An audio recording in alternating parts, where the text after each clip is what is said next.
Hello.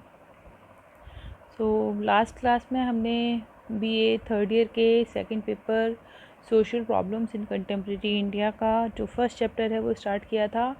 और इसमें हमने जो सामाजिक समस्याएं हैं उन सामाजिक समस्याओं के परिप्रेक्ष्य में हमने कुछ बातें की थी, और जिसमें हमने समस्या को डिस्कस किया था कि समस्या एक बाधाएं, परेशानियां, चुनौतियां से भरी हुई जो स्थिति है वह समस्या कहलाती है, जो हमारे लिए नकारात्मक है, हमारे असंतुलन हमारे व्यवहार में उत्पन्न करती है। और समस्या को हमने व्यक्तिगत समस्या एवं सामाजिक समस्या इन दो भागों में बांट करके देखा था। और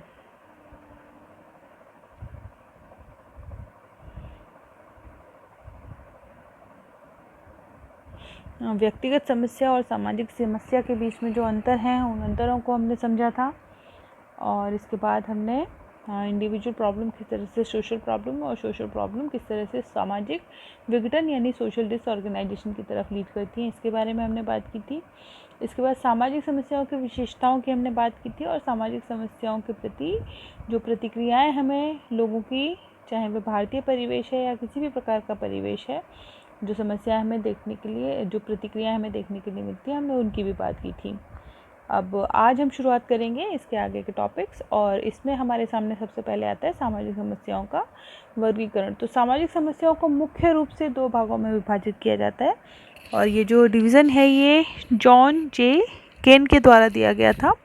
और उन्होंने सामाजिक समस्याओं को दो श्रेणियों में बांटा: प्रकट सामाजिक समस्याएं और प्रत्याशित सामाजिक समस्याएं। प्रकट सामाजिक समस्याएं ऐसी दशा है समाज की जिसके लिए राज्य या निजी एजेंसियां अथवा दोनों के द्वारा सामूहिक रूप से उपचारात्मक यानी कि निदानात्मक प्रयत्न किए जाते हैं, क्योंकि जनता को इसके प्रति जागरूक कर दिया जाता है और वह ऐसा विश्वास करने लगती है कि यह दशा समाज की मूल्य व्यवस्थाओं के अनुसार समाज के लिए बहुत अधिक खतरा है। और इसके एग्जाम्पल के रूप में हम देख सकते हैं, हमारे पास बाल अपराध है, बेकारी, मद्यपान, निर्धनता, जनसंख्या वृद्धि। तो ये जो सभी समस्याएं हैं इनको प्रकट सामाजिक समस्याएं, जो कि बिल्कुल डायरेक्टली हमें प्रभावित करती हैं, उन समस्याओं के रूप में इसको देखा जा सकता है। इसका जो दूसरा प्रकार है वो है प्रत्याशित सामाजिक समस्याएं। तो एक प्रत्याशित सामाजिक समस्या वह है जिसके लिए कोई उपचारात्मक या सामूहिक कार्यवाही नहीं की गई है, लेकिन जो फिर भी समाज के लिए खतरा है, या फिर कम से कम जनता के किसी खंड या समूह अथवा कई जो ऑब्जर्वेशन करने वाले जो लोग हैं उनके माइंड में ये चीज़ होती है कि इस तरह की प्रॉब्लम्स या इस तरह के इसके साइड इफ़ेक्ट्स भी हो सकते हैं। और ये जो प्रत्याशित सामाजिक समस्या यह भी एक वास्तविक सामाजिक समस्या ही है, परंतु यह उस समय तक सामाजिक समस्या के रूप में प्रतीत नहीं होती जब तक कि उसके प्रति जनता में जागरूकता पैदा नहीं हो जाती और उसके निवारण के लिए कोई सामूहिक कार्यवाही नहीं की जाती। जैसे हमारे देश में अस्पृश्यता सैकड़ों वर्षों तक प्रत्याशित सामाजिक समस्या के रूप में रही, और वर्तमान में यदि हम देखें तो यह एक प्रकट सामाजिक समस्या अब हमारे सामने बन गई, क्योंकि इसके प्रति अब जनता में जागरूकता पाई जाती है और इसके निवारण के लिए सामूहिक प्रयत्न किए जाते हैं। और वर्तमान में हम आए दिन न्यूज़पेपर्स में, टीवी चैनल्स पर इस तरह की घटनाएं जो हमें दिखाई देती रहती हैं, बीबी की किसी दलित घोड़े को दलित दूल्हे को घोड़ी से उतार दिया, या फिर अभी कुछ दिन पहले मैं देख रही थी कि जो मंदिर था उस मंदिर में ST SC जो कैटेगरी के लोग थे उनको मंदिर में प्रवेश करने से रोक दिया गया, और ये राजस्थान की ही घटना है। और उनको कहा जा रहा था कि आपका जो प्रसाद या चढ़ावा है आप वो मंदिर की सीढ़ियों पर रख दें, वहीं पर चढ़ावा चढ़ा दें और यहाँ से या वापस चले जाएं, मंदिर के अंदर आपको प्रवेश करने नहीं दिया जाएगा। तो किसी समय यह एक समस्या के रूप में नहीं थी, ये सिर्फ लोगों के दिमाग में थी। और अभी वर्तमान में यदि हम देखें तो यह अब चूँकि लोगों में जागरूकता पैदा होने लगी, शिक्षा का प्रचार प्रसार होने लगा, और उसके माध्यम से लोग अपनी जो स्थिति है उस स्थिति के लिए भी चेतनशील हो गए, और अब हमारे सामने ये एक समस्या के रूप में उत्पन्न हो गई। और जॉन जे केन के वर्गीकरण के अलावा कुछ और भी विद्वान हैं जिन्होंने सामाजिक समस्याओं के प्रकार की चर्चा की, जैसे क्लेरेंस मार्शल केस। इन्होंने बताया कि सामाजिक समस्या को उनकी उत्पत्ति के आधार पर उन्होंने 4 प्रकारों में डिवाइड किया। और ऐसी समस्याएं वे जिनका कारण प्राकृतिक पर्यावरण के किसी पहलू में होता है, या जो संबंधित जनसंख्या की प्रकृति या उसके वितरण में अंतर्निहित होती हैं, और या फिर थर्ड है जो कमज़ोर सामाजिक संगठन के कारण पैदा होती हैं, और चौथी समस्याएं वे जो समाज के सांस्कृतिक मूल्यों के टकराव से उत्पन्न होती हैं। इसी प्रकार जो फुलर्स और मेयर्स हैं, उन्होंने 3 प्रकार की समस्याएं बताई हैं, और इनकी बुक का नाम है the natural history of A social problem. और इसमें वे बताते हैं कि जो समस्याएं हैं वे प्राकृतिक समस्याएं और सुधारात्मक समस्याएं और नैतिक समस्याएं, इन 3 में डिवाइड किया जा सकता है समस्याओं को। प्राकृतिक समस्याएं यद्यपि समाज के लिए समस्याएं होती हैं, किंतु उनका कारण मूल्य संघर्ष पर आधारित नहीं होता, जैसे बाढ़, अकाल, इस तरह की जो समस्याएं हैं ये नेचर के द्वारा उत्पन्न होती हैं। और जो दूसरी है सुधारात्मक समस्याएं, इन समस्याओं के दुष्प्रभावों के बारे में हमें आम सहमति दिखाई दे जाएगी, परंतु उनके समाधान के बारे में मतभेद है, जैसे अपराध, गरीबी, मादक पदार्थों के सेवन इत्यादि का आदि होना। इसके अतिरिक्त नैतिक समस्याएं हैं, इन समस्याओं की प्रकृति और कारणों के बारे में हमें आम सहमति भी दिखाई नहीं देती, जैसे जुआ, तलाक। तो इस प्रकार से अलग अलग विद्वानों के द्वारा सामाजिक समस्याओं के अलग अलग प्रकार बताए गए हैं।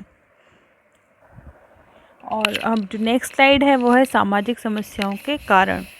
तो सामाजिक समस्याओं को विकृत जो सामाजिक स्थितियां हैं समाज की, वे सामाजिक समस्याओं को जन्म देती हैं, और ये सभी समाजों में उत्पन्न होती हैं, चाहे समाज साधारण हो यानी कि छोटे, पृथक, समरूप समाज हो, जिनमें भले ही सामूहिक जो सॉलिडेरिटी है, जो सोशल सॉलिडेरिटी या सामूहिक एकात्मकता की दृढ़ भावना होती है, और जिनमें परिवर्तन भी बहुत धीमी गति से होता है, या फिर चाहे भले ही जटिल समाज हो, जिनमें हमें अवैयक्तिकता, द्वैतिक संबंध, गुमनामी, एकाकीपन, तीव्र गतिशीलता, अत्यधिक विशेषज्ञता, भौतिकवाद, इस तरह के पक्ष देखने के लिए मिलते हैं, और जिनमें परिवर्तन भी बहुत तीव्र गति से होता है। तो चाहे सरल समाज हो या जटिल समाज हो, जैसा भी समाज हो, लेकिन सामाजिक समस्याएं हमें सभी जगह देखने के लिए मिलती हैं।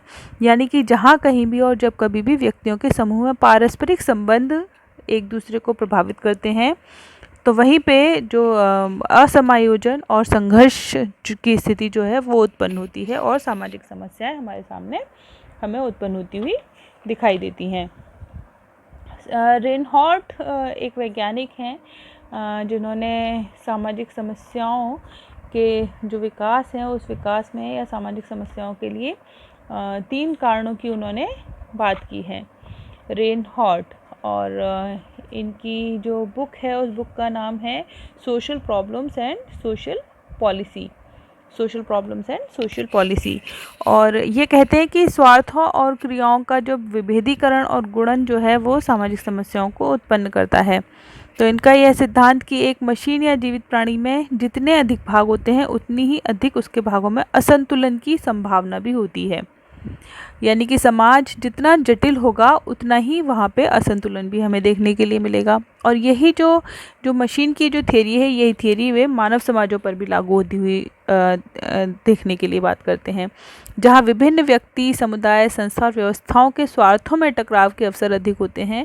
और अस्पृश्यता, सांप्रदायिक दंगे, राजनीतिक अपराध ऐसी ही सामाजिक समस्याएं हैं जो विभिन्न जातियों और वर्गों के स्वार्थों के संघर्ष से उत्पन्न होती है। सेकंड जो वो बात करते हैं, सामाजिक परिवर्तन और सभ्यता के विकास की आवृत्ति को त्वरित करना। यह मशीनी और वैज्ञानिक नवाचारों के बाहुल्य से संभव हुआ है। उदाहरण के लिए मशीनों के नवाचारों ने रोजगार के कई पुराने ढांचों को समाप्त कर दिया, जिसके परिणाम स्वरूप लाखों लोगों को माइग्रेट करना पड़ा एक जगह से दूसरी जगह, और इससे विभिन्न वर्गों में संघर्ष उत्पन्न हुए। इस प्रकार क्रांतिकारी आविष्कारों से उत्पन्न हुए संरचनात्मक और प्रकार्यात्मक कुसंयोजन कई सामाजिक समस्याओं को जन्म देते हैं। और ये समस्या हमने अभी जब कोविड-19 का जो अभी टाइम है, इसने भी हमें समाज की जो समाज व्यवस्था है उस समाज व्यवस्था से हमें बहुत नज़दीकी से परिचित करवाया। और ये जो माइग्रेशन प्रॉब्लम है, और जो डेवलपमेंट की वजह से जो जनता एक जगह से अपना जो नेटिव प्लेस है उस नेटिव प्लेस को छोड़ करके रोज़गार के कारण या अपनी आर्थिक स्थिति को सुदृढ़ करने के लिए एक स्थान से दूसरी स्थान पर मूव कर रही है, और जो माइग्रेशन उन लोगों को करना पड़ा। और फिर अब जब ये कोविड-19 का दौर आया तो हमने देखा कि सड़कों पे हमने लोगों के दंगे होते हुए भी देखे और लोगों को हमने परेशान होते हुए भी देखा। तो हाँ, यहाँ पर हम ये एग्जाम्पल देख सकते हैं इसका। और तीसरी जो बात करते हैं रेनॉल्ट, वो बात करते हैं वैज्ञानिक विश्लेषण करने की मानव की विकसित अंतर्दृष्टि। जब से मानव ने प्रकृति की गतिविधि का अध्ययन करने के लिए जो सामाजिक अंतर्दृष्टि विकसित की है, समाज को देखने का एक नज़रिया विकसित किया, उसके फलस्वरूप वे विषय जो पहले साधारण समझे जाते थे, जिनके ऊपर हम ध्यान नहीं देते थे, अब कई प्रकार की उन प्राकृतिक स्थितियों के कारणवश आवश्यक समझे जाते हैं जो मानव और समाज को प्रभावित करते हैं। और इसके अतिरिक्त राव तथा सेजनिक हैं, उन्होंने सामाजिक समस्याओं के 5 कारणों का उल्लेख किया है कि जब किसी संगठित समाज के सदस्यों के संबंधों को व्यवस्थित करने की योग्यता समाप्त होने लगती है अथवा समाप्त होती प्रतीत होती है तो सामाजिक समस्याएं उत्पन्न होती हैं। जब समाज की संस्थाएं विचलित होने लगती हैं तो सामाजिक समस्याएं उत्पन्न होती हैं। किसी समाज के लोग कानूनों का उल्लंघन करने लगें, या जब लोगों की अपेक्षाओं का ढांचा लड़खड़ाने लग जाए, जिस प्रकार की एक्सपेक्टेशन लोग समाज से करते हैं या अपनी सरकार से करते हैं या राज्य से करते हैं, यदि वह ढांचा लड़खड़ाने लगे तब भी सामाजिक समस्याएं उत्पन्न होती हैं।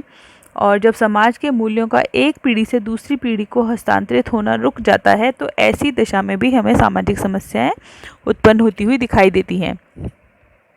पॉल तथा लैंडिस ने सामाजिक समस्याओं के 4 कारण बताए हैं, जिसमें है व्यक्तिगत समायोजन में असफलता, सामाजिक संरचनाओं में दोष पैदा होना, संस्थागत समायोजन में असफलता और सामाजिक नीति में संस्थात्मक विलंबनाएं।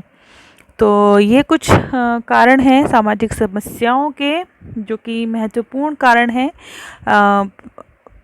जो समस्याओं की जो एक समस्या है उस समस्या को एक सामाजिक समस्या के रूप में हमें देखने का एक नज़रिया प्रदान करते हैं। तो आज की क्लास के लिए इतना, और जो नेक्स्ट क्लास है उस नेक्स्ट क्लास में हम जो थियोरेटिकल अप्रोचेज़ हैं सोशल प्रॉब्लम्स की, हम उनके बारे में बात करेंगे। Have a nice day, thank you.